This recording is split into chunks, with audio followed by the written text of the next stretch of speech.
সকলেই ভালো আছো নিশ্চয়ই। আমরা আগের ভিডিওতে কলিশন থিওরির এবং ট্রানজিশন স্টেট থিওরি নিয়ে আলোচনা করেছিলাম। সেখানে আমরা ওরিয়েন্টেশন ব্যারিয়ারটা মোটামুটি শিখে ফেলেছি। আমরা এনার্জি ব্যারিয়ার নিয়েও একটা আলোচনা করেছিলাম। আজকে সেই আলোচনাটাকেই আরেকটু সমৃদ্ধ করব। তো সেই জন্য আমরা এটা নিয়ে এগোবো। তো আমি ততক্ষণে বোর্ডটা রেডি করে নিই, আর তোমরাও খাতা পেন বার করে নাও। ওকে, ঠিক আছে, চলো। এইবার দেখো, আমরা আরহেনিয়াস সমীকরণের সাথে এই টেম্পারেচার ডিপেন্ডেন্সটাকে একটা রিলেট করার চেষ্টা করব। কিভাবে করব দেখো, আমরা একটা গ্রাফ এঁকেছি। দেখো, আমরা ওয়াই অ্যাক্সিসে দিয়েছি ফ্র্যাকশন অফ মলিকিউলস। ঠিক আছে, মানে fraction of molecules involved in the effective collision. তাহলে এদিকে ফ্র্যাকশন অফ মলিকিউলস, তাহলে উপর দিকে যত যাবো তত ফ্র্যাকশন অফ মলিকিউলস বাড়বে, আর এদিকে কাইনেটিক এনার্জি বাড়বে। বুঝতে পারলাম? বা এনার্জি বাড়বে। তা গ্রাফটা হচ্ছে অনেকটা এইরকম শেপে। তোমরা গ্যাস চ্যাপ্টারে ম্যাক্সওয়েল ডিস্ট্রিবিউশন কার্ভ পড়েছো, খানিকটা ওই রকম দেখতে। তো সেখানে দেখো, যত তুমি উপর দিকে যাবে তত ফ্র্যাকশন অফ মলিকিউলস বাড়বে, আর যত তুমি ডান দিকে যাবে তত তোমার এনার্জি বাড়বে। তা ধরো, যখন ঠিক এই এনার্জিতে আছি, তখন এই এনার্জি অকুপাই করে আছে এই কটা মলিকিউলস, এই ফ্র্যাকশন অফ মলিকিউলস। একটু বেশি এনার্জি ধরে আছে দেখো আরো কিছু বেশি মলিকিউলস। তারপরে একটা ম্যাক্সিমাম পয়েন্টে গিয়ে সবচেয়ে বেশি ফ্র্যাকশন অফ মলিকিউলস এর ভ্যালুটা যখন সবচেয়ে বেশি, তখন যে এনার্জিটা রয়েছে তখন এই এনার্জিটা। তার মানে কি এই number of molecules effective collision করছে? একদমই নয়। এটা হচ্ছে নাম্বার অফ মলিকিউলস। এই এনার্জিটা তার এনার্জি ব্যারিয়ার নয়। এনার্জি ব্যারিয়ার আমি এখানে দিয়েছি, ধরো EA, this is the energy barrier. এটাকে ক্রস করলে তবেই এফেক্টিভ কলিশন, তবেই প্রোডাক্ট ফর্মেশন। তার আগে পর্যন্ত যা খুশি হয়ে যাক, কোনো প্রোডাক্ট ফর্মেশন নেই। তাহলে এরা যারা রয়েছে তারা এই এনার্জি পর্যন্ত বা একদম এই গায়ের এনার্জি পর্যন্ত যে মলিকিউলগুলো রয়েছে, যে ফ্র্যাকশন অফ মলিকিউলস রিঅ্যাকশন করছে বা কলিশন করছে, তারা কিন্তু প্রোডাক্ট ফর্ম করতে পারেনি। বুঝতে পারলাম? কিন্তু এই এনার্জিটা ধারণ করে আছে এই ফ্র্যাকশন অফ মলিকিউলস, এই করেসপন্ডিং ফ্র্যাকশন অফ মলিকিউলস। ওকে, তাহলে এটাকে আমরা কি বলতে পারি? Most probable. মনে আছে গ্যাস চ্যাপ্টারে আমরা করেছিলাম মোস্ট প্রবাবল ভেলোসিটি। তেমন একটা most probable energy contained by this এই পয়েন্টে যে নাম্বার ফ্র্যাকশন অফ মলিকিউলস আছে, তারা এই এনার্জিটা, এই প্রবাবল এনার্জিটাকেই তারা ধারণ করে আছে। ওকে, ক্লিয়ার? তাহলে এই এনার্জিটা ধরো, সেটা এই এনার্জিটা ধরে নাও 25 কিলো জুল পার মোল। ধরো এই এনার্জিটা 40 কিলো জুল পার মোল। কিন্তু এই এনার্জিটা ধরো 50 কিলো জুল পার মোল। তাহলে 50 কিলো জুল পার মোল এনার্জি যতক্ষণ না রিঅ্যাকট্যান্ট গুলো পাচ্ছে, ততক্ষণ পর্যন্ত সে ফলপ্রসূ সংঘর্ষ করতে পারবেই না।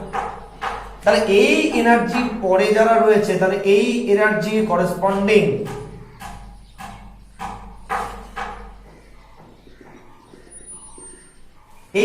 Corresponding number of fraction of molecules কোথায়? এইখানে। ঠিক আছে, বুঝতে পারলাম? তাহলে এই পয়েন্টটা হচ্ছে আমাদের সেই fraction of molecules. Clear concept clear? তাহলে এরাই একমাত্র, এরা বা তার পরে, তার মানে এই নিচ দিয়ে যারা যাবে, মানে এই ফ্র্যাকশন অফ মলিকিউলস, তারও নিচে যারা এই ফ্র্যাকশন অফ মলিকিউলস, তারাই একমাত্র, অর্থাৎ এই জোনটা হচ্ছে প্রোডাক্ট ফর্ম করতে পারছে বা ফলপ্রসূ সংঘর্ষ করছে বা এফেক্টিভ কলিশন করছে। পারলাম বোঝাতে? তাহলে এই অংশটা হচ্ছে এফেক্টিভ কলিশন। তাহলে এই এরিয়াটা আমরা বার করে ফেলতে পারলেই আমরা বলতে পারবো যে কতটা এফেক্টিভ কলিশন হয়েছে। বুঝতে পারলাম? তো দেখা গেল যে fraction of molecules which cross energy barrier, তার মানে এই ফ্র্যাকশন অফ মলিকিউলস যারা এনার্জি ব্যারিয়ারটা ক্রস করেছে, এইখানে এর করেসপন্ডিং যে ভ্যালু, ঠিক আছে, এদিকে তো ফ্র্যাকশন অফ মলিকিউলস দেখা যাচ্ছে। তাহলে যারা এই এনার্জিটা ক্রস করতে পেরেছে, সেটা আরহেনিয়াস বার করে দেখালেন যে E to the power minus E suffix A small A by R T. Okay, এই ফ্র্যাকশন অফ মলিকিউলসটাই হচ্ছে E to the power minus A by R T. বুঝতে পারলাম? ক্লিয়ার? তাহলে যত fraction of molecule effective collision করবে তত fraction of মলিকিউলসই প্রোডাক্ট ফর্ম করার প্রবণতা দেখাবে বলা যায়। তারপরে তার উপরই rate of the reaction depend করবে। তারপরে রেট অফ দ্য রিয়াকশন তো আসলে ডিপেন্ড করছে এফেক্টিভ কলিশন কতগুলো মলিকিউলস করছে তার উপরে। তাহলে এফেক্টিভ কলিশন করছে কারা? E to the power minus A by R T. তারপরে এটার উপরই রেটটা ডিপেন্ড করছে। আর রেট ডিপেন্ড করছে মানেই হচ্ছে রেট কনস্ট্যান্ট ডিপেন্ড করছে, কারণ আর ভ্যারিজিয়াস কে। তাহলে কে অর আর আমরা একবারে লিখে দিয়েছি, কে অর আর ভ্যারিজিয়াস E to the power minus A by R T. তাহলে কে ইকুয়াল টু, আমরা যদি আরটাকে বাদ দিয়ে দিই এখান থেকে, আর দিয়ে লিখবো না, আমরা কে দিয়ে লিখবো। তাহলে কে ইকুয়াল টু আমরা কি বলতে পারি? ভ্যারিজিয়াস ধরার জন্য একটা কনস্ট্যান্ট এনেছি, যেটাকে আমরা আরএনিয়াস কনস্ট্যান্ট বলতে পারি, বা আমরা ফ্রি এক্সপোনেনশিয়াল ফ্যাক্টর বলতে পারি, বা আমরা ফ্রিকোয়েন্সি ফ্যাক্টর বলতে পারি, বা কম্পাঙ্ক গুণাঙ্ক বলতে পারি বাংলায়। তাহলে K equal to A into to the power minus A by R T, এটাই হচ্ছে আমাদের আরএনিয়াস ইকুয়েশন। Clear concept? কোথা থেকে আরএনিয়াস ইকুয়েশনটা এলো? তাহলে fraction of molecules that cross the energy barrier or which cross the energy barrier is equal to e to the power minus a by RT। খুব ভালো করে এটা মাথায় রাখবে।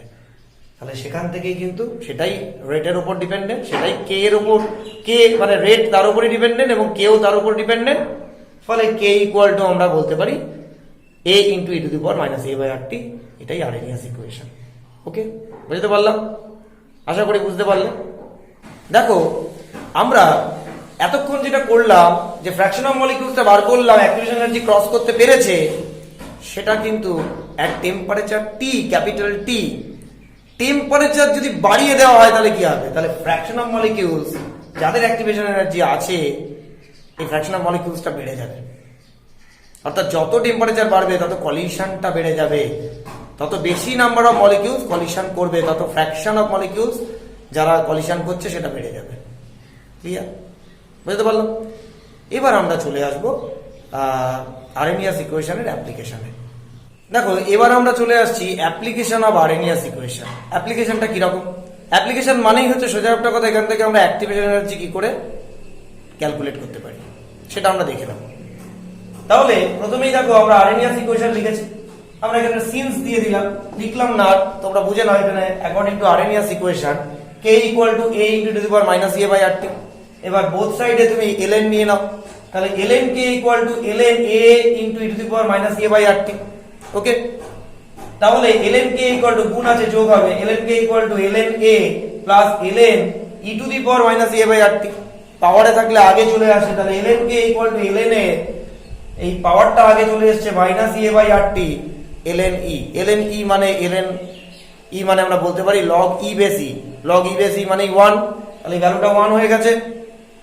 তাহলে ln K equal to ln a minus e a by R T.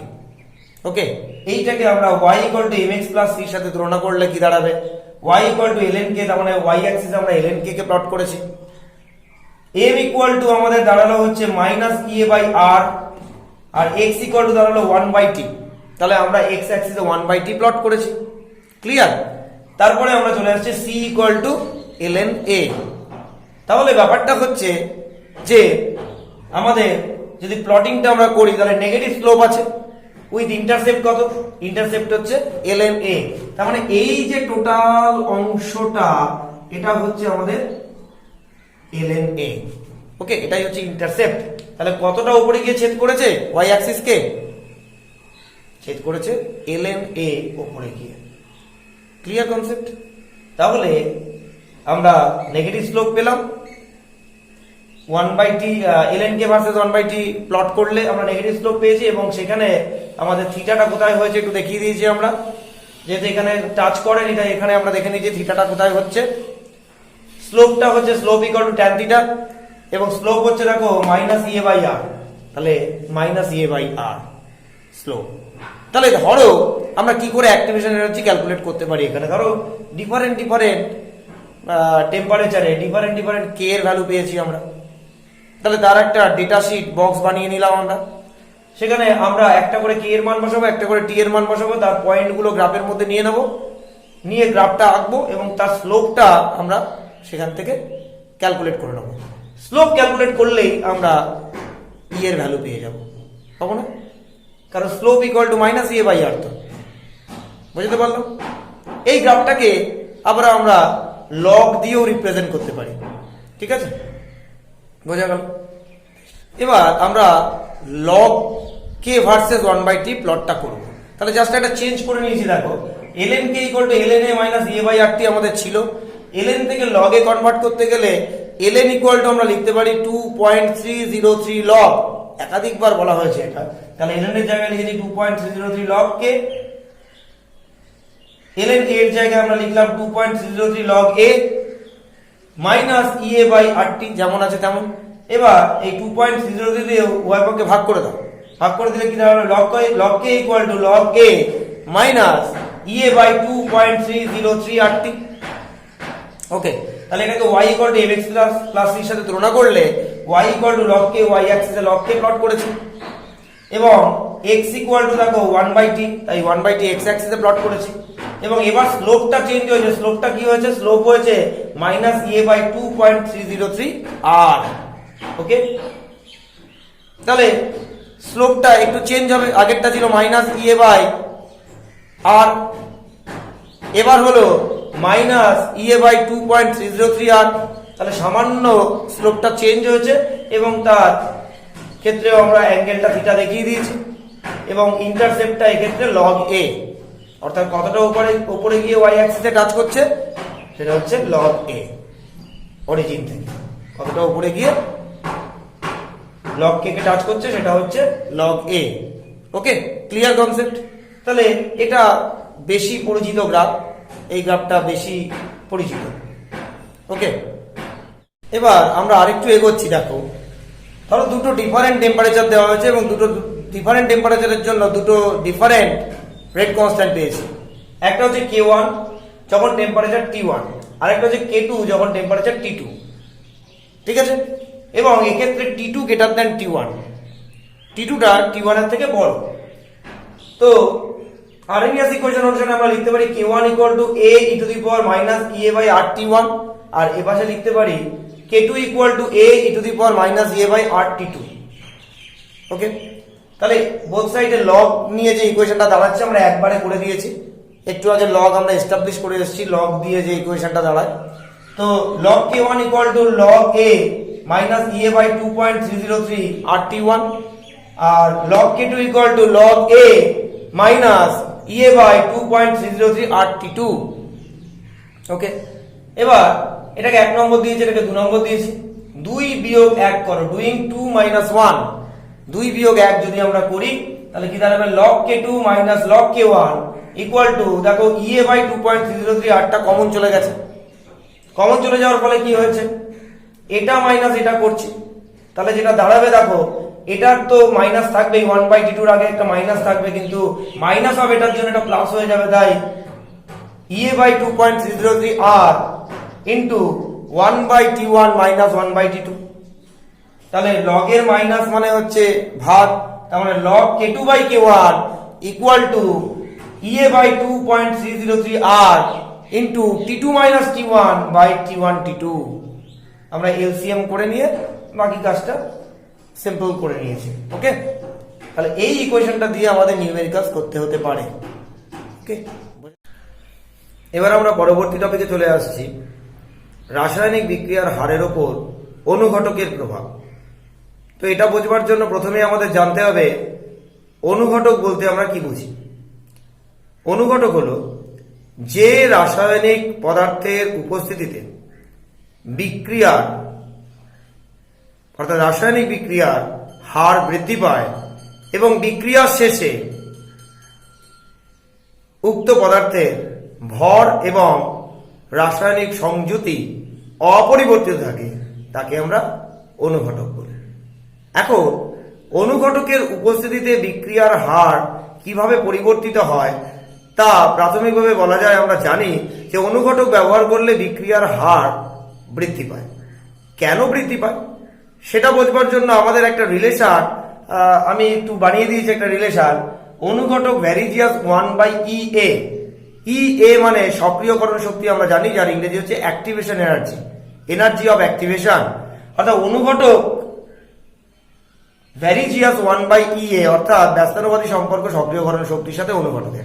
তাহলে অনুঘটক এর উপস্থিতিতে কোন রাসায়নিক বিক্রিয়ার সক্রিয়করণ শক্তি হ্রাস পায়, অর্থাৎ কম সক্রিয়করণ শক্তি লাভ করে বিক্রিয়া সংঘটিত হতে পারে, কিন্তু অনুঘটকের উপস্থিতিতে এই সক্রিয়করণ শক্তির মান অনেক বেশি। ঠিক আছে, তাহলে আমরা একটা গ্রাফ এঁকেছি এখানে এটা বোঝবার জন্য। সেটা হচ্ছে ই, এদিকে এনার্জি আমরা প্লট করেছি ওয়াই অ্যাক্সিসে এবং এক্স অ্যাক্সিসে রিঅ্যাকশন কোঅর্ডিনেট বা বাংলায় বিক্রিয়ার অগ্রগতি আমরা প্লট করেছি। তাহলে এখানে আমরা রিঅ্যাক্ট্যান্ট আর ধরেছি, এখানে আমরা প্রোডাক্ট পি ধরেছি। তাহলে রিঅ্যাক্ট্যান্ট থেকে প্রোডাক্ট ফর্ম করার জন্য অ্যাক্টিভেটেড হতে হয়েছে, শক্তিজনিত বাধা অতিক্রম করতে হবে, অর্থাৎ বিক্রিয়কের গড় শক্তি এতটা, তারপরে এতটা শক্তি তাকে অর্জন করতে হয়েছে। এটা অনুঘটকের অনুপস্থিতিতে দেখো, তাহলে অ্যাক্টিভেশন এনার্জি হচ্ছে বিক্রিয়কের গড় শক্তি থেকে আমাদের টিএস বা ট্রানজিশন স্টেট তার যে এনার্জি, এই যে পরিমাণটা, এটা হচ্ছে আমাদের অনুঘটকের অনুপস্থিতিতে ওই বিক্রিয়কের সক্রিয়করণ শক্তি। ওকে, তাহলে ইএ অনুঘটকের অনুপস্থিতিতে সক্রিয়করণ শক্তির মান। অনুঘটকের উপস্থিতিতে দেখো সক্রিয়করণ শক্তি অনেকটা কমে গেল, অর্থাৎ গ্রাফটা একটু ডাউনওয়ার্ড, অনেকটা নিচ দিয়ে গিয়ে প্রোডাক্ট ফর্ম করেছে এবং তাতে সক্রিয়করণ শক্তি ইএ ড্যাশ আমরা দিয়েছি। এক্ষেত্রে আমরা বুঝতে পারছি যে অনুঘটকের উপস্থিতিতে ব্যবহৃত বিক্রিয়কের সক্রিয়করণ শক্তির মান অনেক কম। তো সক্রিয়করণ শক্তি যত বেশি হবে তত বিক্রিয়ার হার হ্রাস পাবে। তেমন আমরা আরেকটা রিলেশন করতে পারি, বিক্রিয়ার হার, এটাকে যদি আমরা আর দিয়ে ডিনোট করি তাহলে আর ভ্যারিজিয়াস 1/EA, অর্থাৎ বিক্রিয়ার হার সক্রিয়করণ শক্তি যত বাড়ে তত বিক্রিয়ার হার কমবে, আর সক্রিয়করণ শক্তি যত কমবে, প্রয়োজনীয় সক্রিয়করণ শক্তি যত কম হবে তত বিক্রিয়ার হার বাড়বে। অর্থাৎ যেহেতু অনুঘটকের অনুপস্থিতিতে সক্রিয়করণ শক্তির মান অনেকটা বেশি, দেখো সক্রিয়করণ শক্তির মান সেক্ষেত্রে এতটা ইএ, তাহলে সেক্ষেত্রে বিক্রিয়ার হার কম হবে। আর অনুঘটকের উপস্থিতিতে সক্রিয়করণ শক্তির মান কমে গেছে, এক্ষেত্রে ইএ ড্যাশ এটা অনেক কম, তাই আর এর মানটা বেশি। তাহলে আমরা এখান থেকে দেখতে পাচ্ছি যে ইএ ড্যাশ লেস দ্যান ইএ, তাহলে ইএ ড্যাশটা যেহেতু কম, তাহলে আমরা বলতে পারি সেক্ষেত্রে বিক্রিয়ার হার কিন্তু অনেক বেশি হবে। তাহলে আমরা ইএ ড্যাশের জন্য যে হারটা পাচ্ছি সেটা R1, আর ই এর জন্য যেটা পাচ্ছি সেটা ধরে নিচ্ছি R2। ওকে, তাহলে এক্ষেত্রে যেহেতু এই রিলেশনটা আছে এবং ব্যস্তানুপাতিক সম্পর্ক, তাহলে আমরা উল্টো করে বলতে পারি যে R1 গ্রেটার দ্যান R2। ওকে, R1 গ্রেটার দ্যান R2। তাহলে অনুঘটকের উপস্থিতিতে বিক্রিয়ার হার অনুঘটকের অনুপস্থিতিতে বিক্রিয়ার হারের তুলনায় অনেক বেশি হয়। বুঝতে পারলো? তাহলে অনুঘটকের প্রভাব ক্লিয়ার। খুব সহজ করে আরেকবার জিস্ট করে দিই ব্যাপারটা। যদি এটাকে আমরা সামারি করি, তাহলে যে বিক্রিয়ার সক্রিয়করণ শক্তির মান যত বেশি সেই বিক্রিয়ার হার তত কম, আর যে বিক্রিয়া সক্রিয়করণ শক্তির মান যত কম সেই বিক্রিয়ার হার তত বেশি। তাহলে অনুঘটকের উপস্থিতিতে সক্রিয়করণ শক্তির মান অর্থাৎ প্রয়োজনীয় সক্রিয়করণ শক্তির মান অনেক কম, তাই বিক্রিয়ার হার বেশি। আর অনুঘটকের অনুপস্থিতিতে সক্রিয়করণ শক্তির মান অনেকটা বেশি, এতটা, তাই বিক্রিয়ার হার কম। বুঝতে পারলাম? তাহলে আজকে আমরা এই পর্যন্তই রাখলাম। ওকে, আশা করি তোমরা সকলে বুঝতে পারলে। ঠিক আছে, এই পর্যন্ত থাক। ওকে, বাই, ভালো থেকো।